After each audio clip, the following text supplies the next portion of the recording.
अस्सलाम वालेकुम स्टूडेंट्स। कल हमने थर्ड लेसन शुरू किया था, why boys fail in college. तो उसके अंदर कुछ रीज़न्स बताई गई थी कि लड़के जो हैं कॉलेज के अंदर क्यों नाकाम होते हैं, उनके फ़ेल होने की कौन कौन सी वजूहत हैं। और हमने उन तमाम रीज़न्स को पढ़ा था, जिसके अंदर ये था कि कुछ लड़के जो हैं वो किसी असाबी बीमारी का शिकार होते हैं, जिसकी वजह से वो अपनी पढ़ाई पर तवज्जो नहीं दे पाते और एज ए रिज़ल्ट वो फ़ेल हो जाते हैं। फिर कुछ रीज़न्स कुछ और थी कि जिनमें ये भी था कि कुछ स्टूडेंट ऐसे होते हैं कि जो सब्जेक्ट्स वो चूज़ करते हैं वो उनकी अपनी मर्ज़ी के नहीं होते, बल्कि उनके जो पेरेंट्स हैं उनकी मर्ज़ी के होते हैं। और जो सब्जेक्ट चूज़ करवाए जाते हैं वो क्योंकि स्टूडेंट की दिलचस्पी के नहीं होते, इसलिए वो उनको अच्छे तरीके से प्रिपेयर नहीं कर पाता और एग्ज़ाम में वो नाकाम हो जाता है। जिस तरह साइंस और आर्ट्स का एक कंसेप्ट है कि हर पेरेंट्स यही चाहते हैं कि उनके जो बच्चे हैं वो या तो डॉक्टर बने या इंजीनियर बने, और हालांकि बच्चे कुछ ऐसे होते हैं जो कि मीडियाकर होते हैं और उनकी दिलचस्पी नहीं होती उन सब्जेक्ट्स में, वो दूसरे सब्जेक्ट्स में दिलचस्पी लेते हैं, और जब वो फिर मेहनत नहीं कर पाते उन सब्जेक्ट्स पे क्योंकि उनकी दिलचस्पी नहीं होती, फिर एज ए रिज़ल्ट वो नाकाम हो जाते हैं। फिर कुछ ऐसे स्टूडेंट्स भी होते हैं जो कि अपने जो माली अखराजात हैं उनको बर्दाश्त नहीं कर सकते, जो कि उनकी स्टडी से रिलेटेड होते हैं, फ़ीस वगैरह या ट्यूशन फ़ीस वगैरह या इसके अलावा जो एक्सपेंसेस हैं वो उनको बेयर नहीं कर पाते, और उसके लिए उनको फिर पार्ट टाइम जॉब करना पड़ती है। तो जब वो पार्ट टाइम जॉब करते हैं और किसी जगह पे जाके काम करते हैं तो ज़्यादातर उनका जो टाइम है वो उस जॉब में सर्फ हो जाता है, और एज ए रिज़ल्ट जब एग्ज़ाम्स का नंबर आता है तो फिर वो अच्छी तैयारी नहीं कर पाते और एज ए रिज़ल्ट जो है वो नाकाम हो जाते हैं। फिर कॉलेज के अंदर भी स्टूडेंट्स कुछ ऐसे होते हैं कि जो सिर्फ फ़न के लिए आते हैं, तो वो बिल्कुल भी दिलचस्पी नहीं ले रहे होते अपनी स्टडी में, तो जब एग्ज़ाम आता है तो फिर एज ए रिज़ल्ट वो भी नाकाम हो जाते हैं। फिर कुछ स्टूडेंट्स ऐसे होते हैं कि जो कि प्रोफेशनल प्लेयर बनना चाहते हैं और कॉलेज के अंदर जो वो गेम्स में या स्पोर्ट्स में वो ज़्यादा दिलचस्पी लेते हैं, तो अगर ऐसे प्लेयर्स हैं वो गेम्स में ज़्यादा दिलचस्पी लेते हैं तो उनको कह देना चाहिए कि आप प्रोफेशनल प्लेयर बने, और अगर तो वो आप दूसरे स्टूडेंट्स की जो स्टडी है उसमें वो रुकावट बन रहे हैं तो फिर ऐसे स्टूडेंट्स को कॉलेज से निकाल देना चाहिए। इसके अलावा जो है कुछ स्टूडेंट्स के साथ जो है वो हेल्थ का मसला भी होता है, उनकी सेहत जो है वैसी होती है कि वो मुकम्मल तौर पर अपनी स्टडी पे तवज्जो नहीं दे पाते और एज ए रिज़ल्ट वो नाकाम हो जाते हैं। तो ये कुछ रीज़न्स हमने पढ़ी थी इसके इंट्रोडक्शन में। तो जो नेक्स्ट आज का हमारा टॉपिक है वो इसके क्वेश्चंस हैं। तो फर्स्ट क्वेश्चन है यहाँ पे, अकॉर्डिंग टू द ऑथर के मुसन्नफ़ के मुताबिक देर आर सम बॉयज़ के कुछ लड़के ऐसे हैं हु फेल जो कि नाकाम हो जाते हैं because they do not try, क्योंकि वो मेहनत नहीं करते या कोशिश ही नहीं करते। हु आर दे, वो कौन से लड़के हैं, कैन वी हेल्प देम, क्या हम उनकी मदद कर सकते हैं। तो मुसन्नफ़ के नज़दीक कुछ ऐसे लड़के हैं जो कि इसलिए फ़ेल हो जाते हैं क्योंकि वो कोशिश भी नहीं कर पाते। तो ऐसे स्टूडेंट्स के साथ जो है वो दो तरह की रीज़न्स हो सकती हैं कि एक वो स्टूडेंट जो कि सिर्फ जो है किसी न किसी असाबी बीमारी का शिकार होते हैं जिसकी वजह से वो स्टडी में जो है वो दिलचस्पी नहीं लेते और एज ए रिज़ल्ट नाकाम हो जाते हैं। कुछ स्टूडेंट्स जो है वो वैसे विदाउट एनी जो है वो किसी नर्वस डिजीज़ के जो है वो होते हैं, लेकिन वो स्टडी जो है उसकी तरफ तवज्जो नहीं देते और एज ए रिज़ल्ट वो नाकाम हो जाते हैं। तो आंसर इसका the boys who do not try to pass examination, कि वो लड़के जो कि इम्तहान को पास करने की कोशिश नहीं करते, और दोज वो लड़के हैं who suffer from some nervous habits, जो कि किसी असाबी अदात का या बीमारियों का शिकार होते हैं। वी कैन हेल्प देम, हम उनकी मदद कर सकते हैं बाय टेलिंग देम, उनको बताकर, to get rid of their nervous habits, कि उनकी जो असाबी अदात हैं उनसे किस तरह से छुटकारा चल किया जाए। अगर ये चीज़ें हम उनको बता देते हैं तो वो भी जो है कामयाब हो सकते हैं। और क्वेश्चन नंबर 2 है, how does a mistaken ambition, कि किस तरह से एक गलती की बिना पर जो चूज़ किया गया नस्ब लैन है on the part of the boys, लड़कों की तरफ से, एंड देयर पेरेंट्स, और उनके वालिदैन की तरफ से, lead to the failure of the boys, कि वो किस तरह से लड़कों की नाकामी की तरफ चला जाता है। कि जिस तरह एक नस्ब लैन है वो चूज़ करवाया जाता है, वो स्टूडेंट की अपनी मर्ज़ी का नहीं होता। कि फॉर एग्ज़ाम्पल जो पेरेंट्स हैं वो अगर कह दें अपने बच्चों को कि आपने सिर्फ और सिर्फ जो है डॉक्टर या इंजीनियर बनना है या इसके अलावा किसी और फील्ड जो कि उनकी मर्ज़ी की होती है, अगर उसी के मुताबिक बच्चे जो हैं वो स्टडी करें, हालांकि बच्चों की अपना इंटरेस्ट जो है उस सब्जेक्ट्स में ना हो, उन सब्जेक्ट्स में ना हो, तो फिर एज ए रिज़ल्ट बच्चे जो है नाकाम होते हैं क्योंकि उनकी जो है उसमें दिलचस्पी नहीं होती, वो अच्छी तरीके से फिर मेहनत नहीं कर पाते। तो आंसर इसका, mistaken ambition leads to failure, कि गलती की बिना पर जो एक नस्बलैन चूज़ किया जाता है वो नाकामी की तरफ ले जाता है। The student wants to study one thing, कि स्टूडेंट जो है वो एक चीज़ को स्टडी करना चाहते हैं, वो किसी और सब्जेक्ट को वो स्टडी करना चाहते हैं, while his parents ask him to study another thing, हत्ता कि जो उनके वालिदैन हैं वो उनको किसी और सब्जेक्ट की तरफ लेके जाते हैं, वो किसी और जो सब्जेक्ट्स हैं उनको पढ़ने के लिए कहते हैं। सो he cannot pay he and to studies and fails, कि वो स्टडी की तरफ जो है फिर तवज्जो नहीं दे पाते और एज ए रिजल्ट वो फेल हो जाते हैं। और क्वेश्चन नंबर 3 है, there are some boys who have done well at school, कि कुछ ऐसे लड़के होते हैं जिन्होंने स्कूल के अंदर तो बहुत मैदान मारा होता है but fail to make their mark at college, लेकिन कॉलेज के अंदर जो है वो इस किस्म का कोई अजीम कारनामा सर अंजाम देने से कासिर रहते हैं। हु आर दे, वो कौन से लड़के हैं। Do you have such boys in colleges in your country, कि क्या आपके मुल्क के कॉलेजेस के अंदर इस किस्म के लड़के मौजूद हैं। तो क्वेश्चन यही है कि कुछ स्टूडेंट्स ऐसे होते हैं कि जिनके स्कूल लेवल पे बहुत अच्छे मार्क्स होते हैं, कि जब वो स्कूल की एजुकेशन हासिल करके आते हैं तो उनके बहुत अच्छे मार्क्स होते हैं, लेकिन जब वो कॉलेज की लाइफ में आते हैं तो वहाँ पे वो नाकाम हो जाते हैं। इसकी रीज़न यही है कि जो कॉलेज कोर्स है और जो स्कूल का कोर्स है उसमें डिफरेंस है, तो बच्चे जो हैं उसको ईजी लेते हैं कॉलेज के कोर्स को और एज ए रिज़ल्ट वो नाकाम हो जाते हैं। तो आंसर है some talented boys pass the school examination easily, कि कुछ ज़हीन लड़के जो हैं वो स्कूल के इम्तिहान को ईजिली पास कर लेते हैं। दे थिंक दैट, वो सोचते हैं they would pass the college examination in this way, कि वो कॉलेज के इम्तिहान को भी इसी तरीके से पास कर सकते हैं। So they do not work hard, इसलिए वो सख्त मेहनत नहीं करते। As a result they fail, और नतीजतन वो नाकाम हो जाते हैं। Some such boys could be found in every colleges, कि इस किस्म के जो लड़के हैं वो हर कॉलेज के अंदर मौजूद होते हैं। क्वेश्चन 4 है, how does financial pressure lead to the failure of the students, कि जो माली एक दबाव है या खर्चात है वो स्टूडेंट को किस तरह से नाकामी की तरफ ले जाता है। डिस्क्राइब इन द लेसन, जो कि इस लेसन के अंदर बयान किए गए। Do you have similar cases in your country, के क्या इससे मिलते जुलते जो केसेस हैं वो आपके मुल्क के अंदर मौजूद हैं। तो ये तकरीबन हर मुल्क के अंदर इस किस्म के केसेस मौजूद होते हैं कि वो स्टूडेंट जो कि अपनी तालीमी खर्चात को बर्दाश्त नहीं कर पाते और जो उनके पेरेंट्स हैं वो उन पर तवज्जो नहीं देते क्योंकि वो इन एक्सपेंसेस को बेयर नहीं कर सकते। तो फिर जो स्टूडेंट जो कि कॉलेज के अंदर या कहीं पे भी वो तालीम हासिल कर रहा है उसको पार्ट टाइम जॉब करना पड़ती है और ज़्यादातर वक्त उसका जो है उससे जॉब पे गुजरता है और अपनी पढ़ाई की तरफ तवज्जो नहीं दे पाता और एज ए रिज़ल्ट वो नाकाम हो जाता है। तो आंसर है some poor students have to earn to meet their college expenses, कि कुछ जो गरीब तलबा हैं उनको अपने अखराजात को बर्दाश्त करने के लिए खुद काम करना पड़ता है। So much of their time is wasted, इसलिए उनका जो ज़्यादातर वक्त है वो ज़ाया हो जाता है। As a result they fail, और नतीजतन वो नाकाम हो जाते हैं। We have such students in our colleges, कि हमारे पास भी इस किस्म के तलबा इन कॉलेजेस के अंदर मौजूद हैं। और क्वेश्चन नंबर 5 है, to what extent does the question of health lead to failure at college, कि सेहत का जो मसला है वो कॉलेज के अंदर किस तरह से एक स्टूडेंट को नाकामी की तरफ लेके जाता है।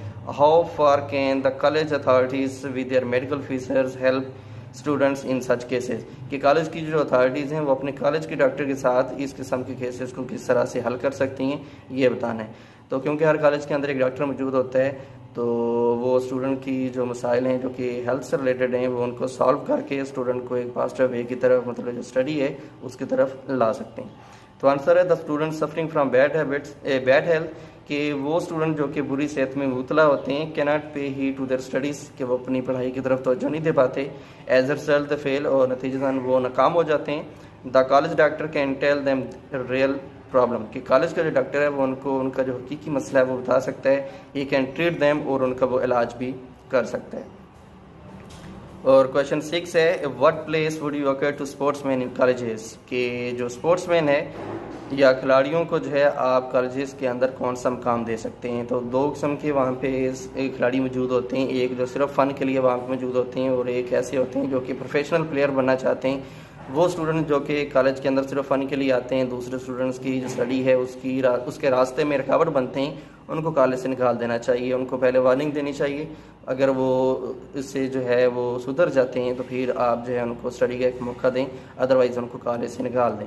और फिर कुछ स्टूडेंट्स ऐसे होते हैं जो कि प्रोफेशनल प्लेयर बनना चाहते हैं, आप उनकी हौसला अफजाई करें और उनको जो है नेक्स्ट लेवल तक लेके जाएँ। तो आंसर इसका the main purpose of college is to give education, के कॉलेज का जो सबसे अहम मकसद है वो तालीम देना है।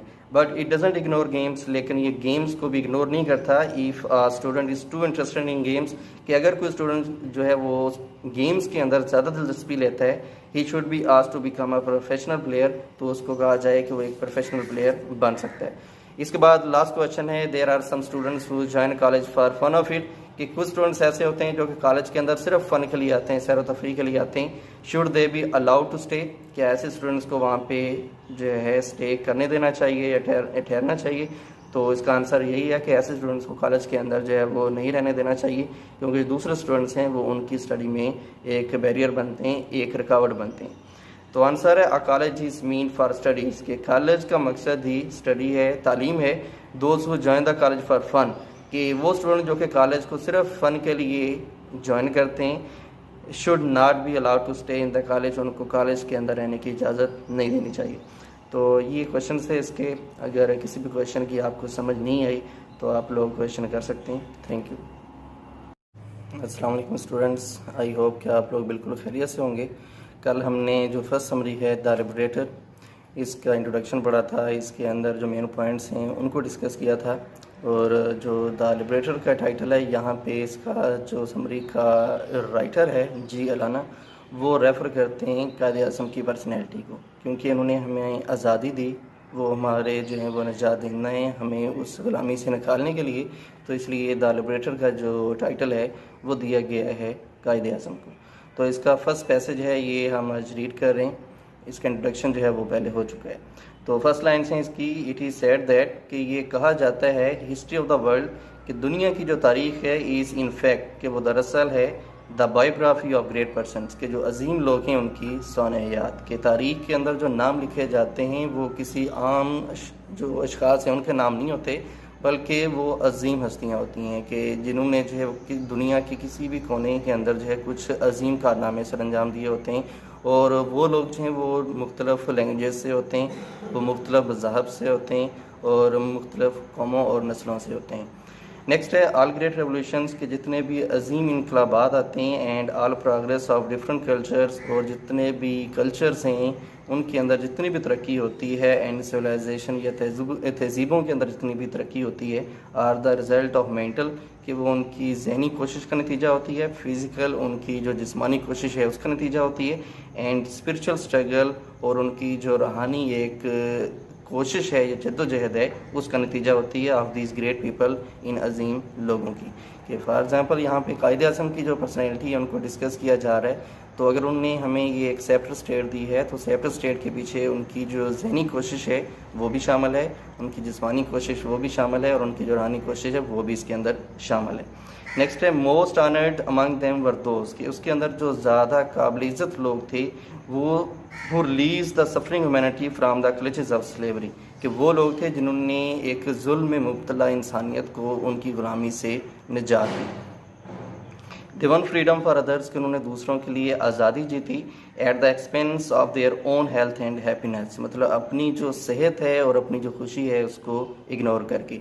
और कायद-ए-आज़म की एग्जांपल यहाँ पे सेम है कि जो उनके डॉक्टर्स थे वो उनको बार बार यही नसीहत करते थे कि आप अपनी सेहत पर तवज्जो दें, थोड़ी रेस्ट करें। अगर आप रेस्ट करेंगे और अपनी सेहत पर तवज्जो देंगे तो ज़िंदगी के कुछ दिन आप जी सकते हैं। लेकिन उनके लिए जो उनका मिशन था वो ज़्यादा इंपॉर्टेंट था, जिसकी वजह से उन्होंने अपनी तमाम आसाइशात जिस तरह नींद और रेस्ट वगैरह है इनको इग्नोर कर दिया। Quaid-e-Azam is one glorious example, कि कायद-ए-आज़म इसकी एक शानदार मिसाल हैं। He was a great leader of the Muslims of India, कि वो इंडिया के जो मुसलमान हैं उनके एक अजीम लीडर थे। He with his profound political insight and impressive oratory, तो कायद-ए-आज़म के अंदर ये चीज़ बहुत ही इंपॉर्टेंट थी और ये उनकी एक खूबी थी कि जो तकरीर करने का उनका अंदाज़ है वो बहुत इम्प्रेसिव था, और चीज़ों को बयान करने का एक वाज़ेह तरीके से वो उनका अंदाज़ जो है वो बहुत इम्प्रेसिव था। इसी वजह से उन्होंने जो है पॉलिटिक्स में शमूलियत इख्तियार की, और जब वो पॉलिटिक्स में आए, पॉलिटिक्स मतलब यहाँ पे उन्होंने मुसलमानों को एक प्लेटफॉर्म पे इकट्ठा किया, और उनकी ये तकारीर ही थी जिसकी वजह से उन्होंने मुसलमानों को एक प्लेटफॉर्म पे इकट्ठा किया और एक सेपरेट स्टेट के लिए उन्होंने जदोजहद की। नेक्स्ट वन है यहाँ पे infuse in them a new spirit of freedom, तो ये उनकी तकारीर थी, ये उनकी बसीरत थी जिसकी वजह से उन्होंने अपनी तकारीर के ज़रिए मुसलमानों के अंदर एक नया जोश पैदा किया। एंड स्ट्रॉन्ग डिज़ायर, और एक ऐसी ख्वाहिश पैदा कर दी to get and safeguard their rights, कि वो अपने जो हकूक़ हैं उनको हासिल करें और उनको महफूज करें। It was due to he sincere leadership, कि ये उनकी एक मुखलसाना लीडरशिप थी, that we got a separate homeland Pakistan की, जिसकी वजह से हमने एक अलहदा वतन पाकिस्तान हासिल किया। तो ये बिल्कुल क्लियर हो चुका है कि जो भी लीडर्स हैं, जो भी जिनका नाम हिस्ट्री के अंदर मौजूद है, उनकी ये स्ट्रगल यहाँ पे मौजूद है। हिस्ट्री के अंदर अगर उनका नाम लिखा गया है तो उनकी किसी न किसी तरीके से स्ट्रगल मौजूद होती है अपनी नेशन के लिए, अपनी कौम के लिए।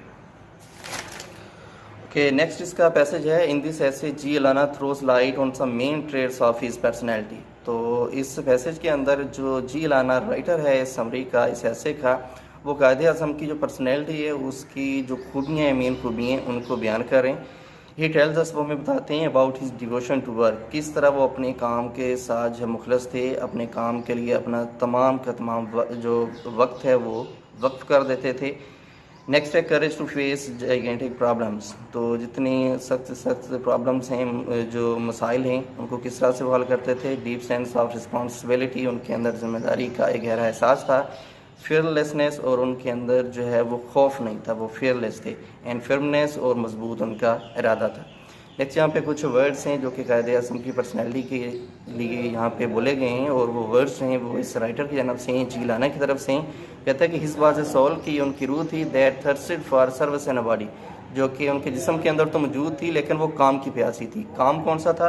काम यही था कि वो पाकिस्तान के लिए जदोजहद करना चाहते थे, पाकिस्तान एक अलहदा स्टेट के तौर पर जब उसको सामने लेके आना चाहते थे। That was worn out by overwork, जो कि काम की ज़्यादती की वजह से जो है वो ख़राब हो चुकी थी। एंड इल हेल्थ, और जो उनकी ख़राब सेहत है उसकी वजह से। तो कायदे आज़म हो सकता है कि वो इससे ज़्यादा जो है वो सर्वाइव कर जाते अगर वो रेस्ट करते, अपनी सेहत पर तवज्जो देते, लेकिन क्योंकि उनका जिस्म जो है वो काम के लिए प्यासा था और उनको एक भूख थी सिर्फ काम की और एक अलहदा स्टेट की, यही उनका मिशन था जिसके लिए उन्होंने जदोजहद की। रिवील हिज होल पर्सनैलिटी, तो यही चीज़ें जो कि उनकी जो पर्सनैलिटी, शख्सियत है, उसको ये रिवील करती हैं, ज़ाहिर करती हैं। नेक्स्ट पैसेज यहाँ पे कहते हैं आज़म की जो फ़िज़िकल अपीयरेंस है उसके बारे में भी है कि जिस तरह से उनकी फ़िज़िकल अपीयरेंस थी, इस लिहाज से उनको रेस्ट भी करनी थी और अपने मिशन पर तवज्जो भी देनी थी, लेकिन यहाँ पे उन्होंने अपनी जो रेस्ट और आसाइशात हैं उनको इग्नोर किया और सिर्फ अपना जो मिशन है उसकी तरफ उन्होंने तवज्जो दी।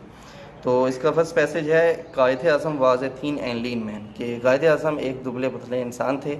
अब देखिए यहाँ पे कायदे आज़म के साथ जो है दी का यूज़ नहीं किया गया, ये नॉन नहीं है, ये टाइटल है, इसलिए कायदे आज़म से पहले आप दी यूज़ करेंगे। But he was full of Vim and vigour, लेकिन वो जोश और जज्बे से भरे हुए थे। दुबले पतले इंसान तो थे लेकिन उनके अंदर जोश मौजूद था अपने एक सेक्रेट मिशन के लिए। He struggled hard to get a separate homeland for the Muslims of subcontinent, तो बरसगीर के जो मुसलमान थे उनके लिए आज़ादी हासिल करने के लिए, एक सेपरेट स्टेट हासिल करने के लिए उन्होंने जद्दोजहद की। Hard work told upon his health, तो जो वो हद से ज़्यादा काम करते थे वो उनकी सेहत पर असरअंदाज होना शुरू हो गया। बट ही नेगलेक्टेड इट, लेकिन उन्होंने फिर भी इसको नज़रअंदाज किया। And continued he struggle with full zeal and zest, और अपनी जो स्ट्रगल या कोशिश है उसको पूरे जोश जज्बे के साथ जारी रखा। He even ignored the advice of his doctors, और हत्ता कि उन्होंने जो अपने डॉक्टर्स की नसीहत थी उसको भी नज़रअंदाज कर दिया। To him his mission was more important than his health and life, तो उनके लिए जो उनका मिशन है वो उनकी ज़िंदगी से और उनकी सेहत से ज़्यादा इम्पोर्टेंट था। तो इस पैसेज के अंदर कायदे आज़म की फ़िज़िकल जो अपीयरेंस है और किस तरह से वो अपने मकसद के साथ वो सिंसियर थे उसको बयान किया गया। तो आज का लेक्चर जो है यहाँ पे एंड होगा, क्योंकि जब लेक्चर थोड़ा सा इंक्रीज़ हो जाता है, इसकी लेंथ बढ़ जाती है, तो फिर MBs भी बढ़ जाती हैं, जो कि आपके लिए डाउनलोड करना वो थोड़ा प्रॉब्लम कर जाता है। तो ये आपका आज का लेक्चर है, इसमें से कोई भी आप क्वेश्चन रेज़ करना चाहें तो वो आप क्वेश्चन जो है वो रेज़ कर सकते हैं। अस्सलाम वालेकुम स्टूडेंट्स, आई होप कि आप लोग बिल्कुल खैरियत से होंगे। कल हम जो है एक समरी को स्टार्ट किया हुआ था द लिबरेटर, और उसका इंट्रोडक्शन पढ़ा था, और कायदे आज़म के बारे में इंट्रोडक्शन यहाँ पे दिया गया है कि किस तरह से उनकी फ़िज़िकल अपीयरेंस थी। और जो फर्स्ट पैसेज था इस समरी का उसमें इंट्रोडक्शन दिया गया था हिस्ट्री के बारे में, कि तारीख़ जो है वो किन लोगों से भरी हुई है, तारीख़ के अंदर वो कौन से लोग हैं जिनके नाम मौजूद हैं और वजूहात कौन सी हैं कि हिस्ट्री के अंदर उनका नाम लिखा गया है। और बाद में जो हिस्ट्री के अंदर कायदे आज़म का नाम लिखा गया है उसके पीछे लॉजिक्स बताई गई हैं कि आपने वो कौन कौन से अजीम कारनामे सर अंजाम दिए जिसकी वजह से हिस्ट्री में आपका नाम मौजूद है। और नेक्स्ट पैराग्राफ को हम पढ़ते हैं। तो 2 पैराग्राफ हो गए थे, थर्ड पैराग्राफ है इसका, his enemies try to stop this raging storm. तो कायदे आज़म क्योंकि एक सेपरेट स्टेट के लिए जद्दोजहद कर रहे थे, स्ट्रगल कर रहे थे, तो उनके दुश्मनों ने ये कोशिश की कि ये जो एक उभरता हुआ तूफ़ान है इसको ख़त्म कर दिया जाए। इसलिए ये लाइन है यहाँ पे, his enemies try to stop this raging storm, कि उनके दुश्मनों ने ये बहुत कोशिश की कि इस उभरते हुए तूफ़ान को ख़त्म कर दिया जाए या उसको रोक दिया जाए, but they could not control the force and flow of it. लेकिन उसकी जो एक शिद्दत थी या इसका जो फ्लो था वो उसको बर्दाश्त ना कर सके। लॉर्ड माउंटबेटन इन्फॉर्म्ड हिम, तो लॉर्ड माउंटबेटन ने आपको मुतला किया that the six were plotting to kill him, कि सिक्स आपको कत्ल करने का मंसूबा बना रहे हैं या साजिश कर रहे हैं। But he remained unmoved and fearless, लेकिन वो इससे आजिज़ रहे और निडर रहे, क्योंकि ये चीज़ें जो हैं कायदे आज़म के करैक्टर के अंदर नहीं थी कि खौफ खाना या इस तरह के जो मामलात हैं या साजिशें हैं उनसे घबरा जाना। नेक्स्ट लाइन है, ही वेंट टू कराची, वो कराची गए। People welcomed him with open arms, तो लोगों ने उनको खुले दिल के साथ खुश आमदीद कहा। ही रिमेन काम, वो पुरस्कून रहे, एंड हम्बल एज यूजुअल, और मामूल के मुताबिक वो आजिज़ रहे। 2 days later, 2 दिन बाद he attended a dinner party, उन्होंने एक अशाइया में शिरकत की। इन दिस पार्टी, उस अशाइया में ही narrated the past events of his life, उन्होंने अपनी ज़िंदगी के जो माजी के हालात थे या वाक़यात थे उनको बयान किया। He also paid homage to Miss Fatima Jinnah, उन्होंने मिस फातिमा जना को भी खराज तहसीन पेश किया। हिज सिस्टर, जो कि उनकी सिस्टर थी, हु स्टूड बाय हिम, जो कि उनके साथ खड़ी रहीं, थ्रू थिक एंड थिन, हर मुश्किल हालात में। तो थ्रू थिक एंड थिन जो है वो एक ईडियम भी है जिसका मतलब है हर अच्छे बुरे हालात में।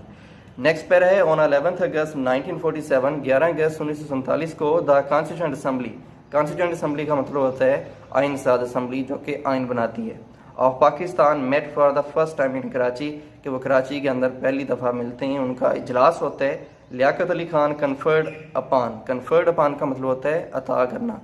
Liaquat Ali Khan conferred upon him the title of Quaid-e Azam, तो फिर जो लियाकत अली खान है वो मोहम्मद अली जिन्ना को कायदे आज़म का टाइटल अता करते हैं। इन इस प्रेजिडेंशियल एड्रेस, अपने सदारती खुतबा में कायदे आज़म डिनाउंस, तो कायदे आज़म ने मजम्मत की ऑल सोशल इवल्स, तमाम समाजी बुराइयों की। ही सेड, उन्होंने कहा that he would not tolerate, कि वो बर्दाश्त नहीं करेंगे सच अबनोक्शियस इवल्स, अबनोक्शियस इवल्स वो बुराइयाँ होती हैं जो कि मकरूह होती हैं। एज ब्लैक मार्केटिंग, जिस तरह ब्लैक मार्केटिंग है, ब्लैक मार्केटिंग के अंदर क्या है कि आप ज़ख़ीरा अंदोज़ी करते हैं, जो जिन्स है या फसलें हैं जो कि किसान बोते हैं पूरा साल, उसके बाद जो बड़े बड़े ज़ख़ीरा अंदोज़ हैं वो उनको स्टोर कर लेते हैं, और जब उनकी कीमतें उनकी शार्टेज की वजह से बढ़ जाती हैं तो फिर मार्केट के अंदर उनको वो सील कर देते हैं। तो कायदे आज़म ने ब्लैक मार्केटिंग की यहाँ पे मजम्मत की है। नेक्स्ट है ब्राइबरी, के जो रिश्वतस्तानी है इसकी मजम्मत की है। नेपोटिज़म, जो अकरबा परवरी है, कि आपके पास अथॉरिटी मौजूद है लेकिन आप अथॉरिटी का यूज़ सिर्फ अपने फ्रेंड्स और जो रिलेटिव्स हैं या फैमिली मेम्बर्स हैं उनके लिए करते हैं। जो रायात हैं या साइशात हैं या सूलियात हैं वो सिर्फ अपने फैमिली मेम्बर्स को देते हैं या अपने रिलेटिव्स को देते हैं, फ्रेंड्स को देते हैं। इसके अलावा जो दूसरे डिज़र्विंग लोग हैं उनको आप वो रायात नहीं देते। तो कायदे आज़म ने इस बुराई की भी मजम्मत की है। नेक्स्ट है जॉबरी, बदनवानी, और लास्ट पे है रिलीजियस इंटॉलरेंस, के जो आप मजहबी मुनाफरत फैलाते हैं कि दीन के नाम पर आप लोगों का इस्तेहसाल कर रहे होते हैं, कि हमारे फ़िरके बने हुए हैं और आप फ़िरकों को एक दूसरे से लड़वा रहे होते हैं उनकी तालीमात की वजह से और उनके जो मुख्तलिफ क़ीदे एक दूसरे के उसकी वजह से। नेक्स्ट ही प्लेज, तो उन्होंने वादा किया। प्लेज का मतलब होता है वादा करना। That he himself would always follow the principles, कि वो असूलों को फॉलो करेंगे of fair play and justice, मतलब जो इंसाफ के असूल हैं उनको, मतलब अपनी कौम को भी ये नसीहत की है कि आप इंसाफ करें और वो ख़ुद भी इस इंसाफ को फॉलो करेंगे। नेक्स्ट पैसेज है, ऑन 14 अगस्त 1947, 14 अगस्त 1947 को independence celebrations were held in Karachi, के आज़ादी की तकरीबात कराची के अंदर मुनक्कद हुई। आफ्टर द सेरेमनीज टर्मिनेटेड, कि उन तकरीबात के ख़त्म होने के बाद द कायदे आज़म एंड माउंटबेटन, कायदे आज़म और Mountbatten went back to Governor General House in a coach. Mountbatten और कायदे आज़म जो हैं वो गवर्नर जनरल हाउस जाते हैं एक कोच के अंदर, एक बग्गी के अंदर। इट वॉज एक्सपेक्टेड, कि ये एक उम्मीद की जा रही थी, तवक्को की जा रही थी, that N attempt would be made on कायदे आज़म्स लाइफ, कि कायदे आज़म की ज़िंदगी को ख़तरा है, उसको उनको जो है कत्ल करने का मनसूबा बनाया जा रहा है ऑन दिस ओकेजन, इस मौका पर।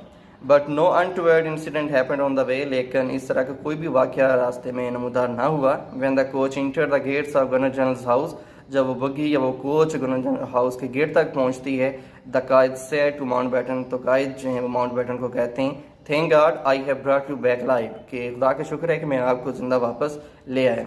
तो अब यहाँ पे ज़िंदगी को ख़तरा था कायद-ए-आज़म की, लेकिन यहाँ पे जो एक फेमस सेंटेंस बोला गया है या स्टेटमेंट दी गई है वो भी कायद-ए-आज़म की जानब से है, और वो लॉर्ड माउंटबेटन को है कि ख़तरा कायद-ए-आज़म की ज़िंदगी को था, लेकिन यहाँ पे स्टेटमेंट बोली गई है जो माउंटबेटन है उनको।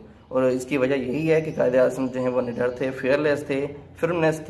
फेयरलेसनेस थी उनके करैक्टर के अंदर, जिसकी वजह से उन्होंने ये एक तंज़िया फ़िक्रा माउंटबेटन को बोला है। Irony and humour were combined in his tone, कि आयरनी क्या है कि जब आप असल बात के बरक्स बात कर देते हैं उसको आयरनी कहा जाता है। एंड ह्यूमर क्या होता है कि बात करने का जो एक तरीका होता है, मज़ाक जिसको कहा जाता है। तो ये दो खसूसियात कायद-ए-आज़म की पर्सनैलिटी के अंदर मौजूद थी। वर कंबाइंड इन हिज टोन, कि ये उनके लहजे के अंदर शामिल थी। शोइंग दैट, और ये जाहिर कर रही थी that he was not timid, कि वो बुज़दिल नहीं है, लाइक एनी लाला, किसी लाला की तरह, और इंग्लिश मैन या किसी अंग्रेज़ की तरह। नेक्स्ट है Pakistan had emerged on the map of the world, कि पाकिस्तान दुनिया के नक्शे पर उभर चुका था। But the hands that had laid its foundations, लेकिन वो हाथ जिन्होंने इसकी बुनियाद रखी थी, were now too weak to erect its building, वो हाथ जो है बहुत कमज़ोर हो चुके थे कि इसकी बिल्डिंग को या इसकी जो इमारत है उसको मज़ीद जो है तामीर कर सकें, क्योंकि कायद-ए-आज़म की जो उम्र है और उनकी जो बीमारी थी उसकी वजह से वो दिन ब दिन जो है उनकी सेहत बिगड़ चुकी थी। तो वो मज़ीद जो है इसके लिए कोशिश, अपने सेपरेट स्टेट के लिए कोशिश नहीं कर सकते थे। उनका एक काम फ्रीज़ा था, उनका मिशन था कि एक सेपरेट स्टेट को हासिल करना, वो उन्होंने जो है मुसलमानों को, जो सब कॉन्टिनेंट के मुसलमान थे, उनको हासिल करके दे दी थी। Quaid-e-Azam had Grote old and senile, कि कायद-ए-आज़म जो है बूढ़े हो चुके थे और कमज़ोर हो चुके थे। बट हिज नेशन डिटरमाइंड, लेकिन उनकी जो कौम है उन्होंने वादा किया टू मेक पाकिस्तान पावरफुल, कि वो पाकिस्तान को मजबूत बनाएंगे, पीसफुल, अमन का गहवारा बनाएंगे, एंड प्रॉस्पेरस कंट्री, और एक खुशहाल मुल्क बनाएंगे। तो ये हम देखते हैं कि ये वादा था जब कायद-ए-आज़म की सेहत जो है बिगड़ रही थी, और उस वक्त की जो नेशन थी उन्होंने ये वादा किया था कि जिस तरह से इस सेपरेट स्टेट को हासिल किया गया है, हम इसको इस मज़ीद जो है बेहतर बनाएंगे, खुशहाल बनाएंगे, मजबूत बनाएंगे। लेकिन अगर हम आज के वाक़यात को देखते हैं, मौजूदा दौर को देख रहे हैं, तो जो वादा किया गया था कायद-ए-आज़म के साथ उसको इग्नोर कर दिया गया है। और नेक्स्ट पैसेज है, बट इट इज़ पिटी, लेकिन ये अफसोस की बात है, that even after the 64 years, तो अब यहाँ 64 ईयर्स बताए जा रहे हैं कि पाकिस्तान को क्रिएट हुए जो है 64 ईयर हुए हैं, लेकिन क्योंकि एडिशन पुराना है और ईयर जो हैं वो ज़्यादा हो चुके हैं, 69 और 70 ईयर्स हो चुके हैं पाकिस्तान की क्रिएशन को। तो पैरा है कि बट इट इज़ पिटी, लेकिन ये अफसोस की बात है, that even after the 64 years of the creation of Pakistan, के पाकिस्तान बनने के ये जो 64 ईयर्स हैं, इनके बाद भी the people of Pakistan have not fulfilled their pledge, कि पाकिस्तान के जो लोग हैं उन्होंने अपने वादे को पूरा नहीं किया। वादा क्या था कि वो पाकिस्तान को एक अजीम मुल्क बनाएंगे, एक ताकतवर मुल्क बनाएंगे और एक खुशहाल मुल्क बनाएंगे, लेकिन लोगों ने उस वादे को इग्नोर कर दिया। देयर इंस्टेड, वो इसके बजाय फॉलिंग प्रे टू टेररिज्म, वो दहशतगर्दी का शिकार हैं, एंड सेक्टेरियनिज्म, और फिरका परस्ती का शिकार हैं, and are thus cutting the very roots of their country, और इस तरह से अपने मुल्क की जड़ों को वो काट रहे हैं विद देयर ओन हैंड्स, अपने ही हाथों से। If this deplorable situation persist, अगर ये अफसोसनाक सूरत हाल जारी रहती है, we will once again lose our freedom, तो हम फिर एक दफ़ा फिर अपनी जो आज़ादी है जो कि कायद-ए-आज़म की जानब से हमें दी गई है, हम उसको खो देंगे। And fall back into the lap of either the Hindus और द अमेरिकन, तो दोबारा से हम जो है वो या तो हिंदुओं की गुलामी में चले जाएंगे या अमेरिकन की गुलामी में चले जाएंगे। तो हमारे जो वादे थे क्रिएशन के वक्त, जब पाकिस्तान की क्रिएशन हुई थी, वो कुछ और थे, लेकिन हमने उन वादों को इग्नोर करके जो अपने ही मुल्क के अंदर बुराइयां हैं उनमें हम लोग इन्वॉल्व हो गए। और बुराइयां किसने पैदा की हैं? वो हमारी अपनी पैदा की गई हैं कि हम जो है वो दहशतगर्दी का शिकार हैं और सेक्टेरियनिज्म का शिकार हैं। सेक्टेरियनिज्म क्या है कि आप जो है अपने इस्लाम के अंदर जो आपने फ़िरके बनाए हुए हैं, बराए नाम जो फ़िरके बनाए हुए हैं, आप उन्हीं की वजह से जो है अपने मुसलमान भाइयों का कत्ल कर रहे हैं, उनको जो है वो मजम्मत का निशाना बना रहे हैं। और कायद-ए-आज़म के अकॉर्डिंग कि अगर आप इन बुराइयों को ख़त्म कर देंगे अपने माशरे से, तो माशरा भी तरक्की कर सकता है। अगर आप इन्हीं चीज़ों को, जो बेसलेस चीज़ें हैं, इनको बेस बना के जो है वो काम करेंगे, तो फिर आप कामयाब नहीं हो सकते। और इसका नतीजा जो है वो हम आज भुगत रहे हैं कि अगर जो है वो हम ये छोटी छोटी चीज़ों को इग्नोर कर दें, अपनी सोसाइटी से एक लैंग्वेज को इग्नोर कर दें, और जो कास्ट सिस्टम है इसको इग्नोर कर दें, जो इलाकई बेस पे हम जो है वो तसव्वुफ़ फैला रहे हैं इसको हम इग्नोर कर दें, तो हम ऑटोमेटिकली जो है वो एक अच्छी नेशन बन सकते हैं और इस्लाम के बनाए हुए जो असूल हैं उनके मुताबिक ज़िंदगी गुजार सकते हैं। जिस तरह पिक्थल जो है वो एक रिनाउंड राइटर है, मशहूर मुसन्नफ़ है, तो उसने भी ये स्टेटमेंट दी है। वो पहले मुसलमान हो चुका है, उसने, वैसे वो एक इंग्लिश राइटर है लेकिन वो मुसलमान हो चुका है। उसने भी यही बात की है कि अगर मुसलमान चाहते हैं कि अपने आबा व अजदाद की जो एक शान व शौकत थी उसको दोबारा से हासिल कर लें, तो उनको जो अपनी शरिया है या शरीयत है उस पर दोबारा से वापस आना होगा। इस्लाम की जो दिए हुए असूल हैं उनके मुताबिक ज़िंदगी गुजारनी होगी। तो ऑटोमेटिकली जो हमारे आबा व अजदाद की या फोरफादर्स की एक अज़मत थी कि उन्होंने दुनिया पे हुक्मरानी की, तो हम दोबारा से वो हुक्मरानी कर सकते हैं। तो ये आपकी फ़र्स्ट समरी जो है वो कंप्लीट हो चुकी है।